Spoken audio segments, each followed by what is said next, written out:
1876 વરસ રે,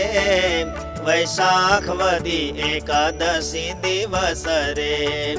સ્વામી સહજાનંદ ભગવાન રે, ગઢપુર મધ્યે વિરાજમાન રે,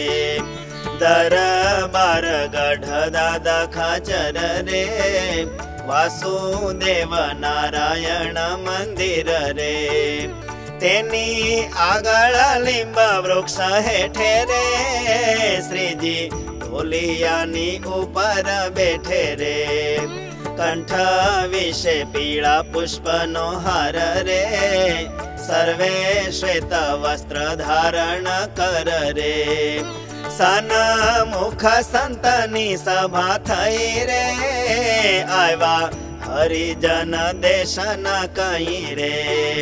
પછી સુરા ખાચર પ્રશ્ન પૂછે રે, જેના કુળે એક ભક્ત થાય છે રે, તેના 71 પર્યા ઉધરે રે,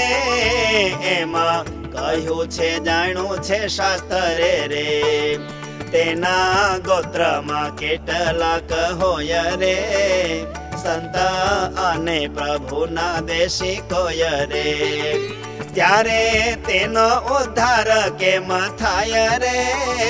પ્રભુ પ્રશ્ન એ રહે મનમાં રે, શ્રીજી કહે કરદમ ઋષિ તણો રે, દેવાહુતિએ સંગ કર્યો ઘણો રે, પતિ બુદ્ધિ કરી સ્નેહ રહ્યો રે, તોય દેવાહુતિ ઉદ્ધાર થયો રે,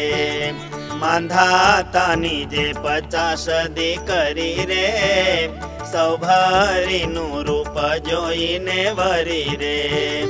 કામનાએ ઋષિ માહેત હતું રે,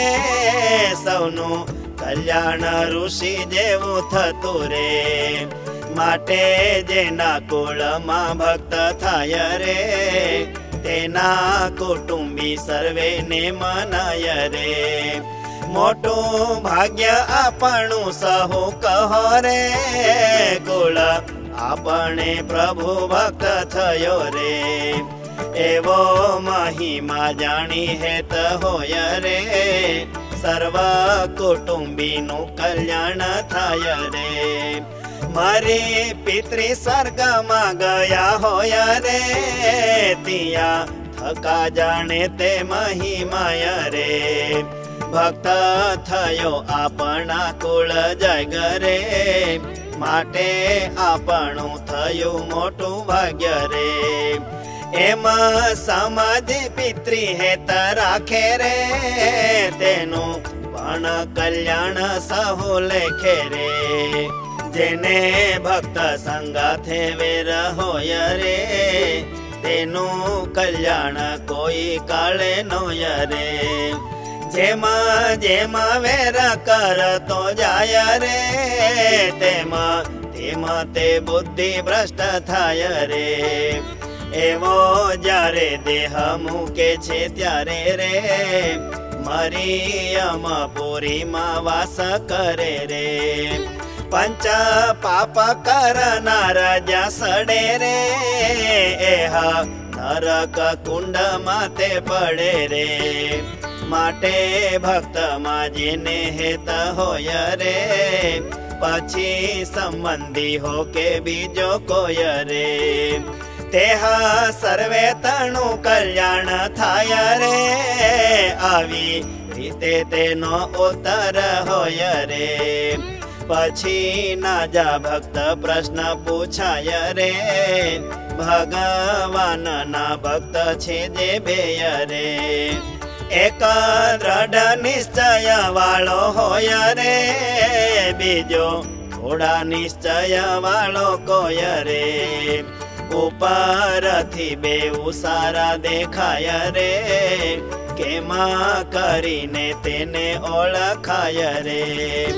પછી બોલ્યા શ્રીજી ભગવાન રે, જેને આત્મા સ્વરૂપનું છે જ્ઞાન રે, વળી હોય તેને દ્રઢ વૈરાગ્ય રે, भक्ति स्वधर्म परिपूर्ण होय रे। चारे वाना जे भक्त में जनाय रे, तेनो निश्चय परिपूर्ण होय रे। एथी ए कहेवानुं जो ओछुं होय रे, ते छे महिमा विनानो निश्चय रे। जेने चारे वाना संपूर्ण होय रे, तेने महात्मा सह छे निश्चय रे। जेने चारे वाना संपूर्ण होय रे, तेने महात्मा सह छे निश्चय रे। इति श्री सहजानंद स्वामी प्रबोधिते अध्यात्मशास्त्रे श्रीवचनामृत सद्ग्रंथे गड्डा प्रथम प्रकरणे पितृमोक्ष कारण नाम पंचसप्तितमं वचनामृतम्।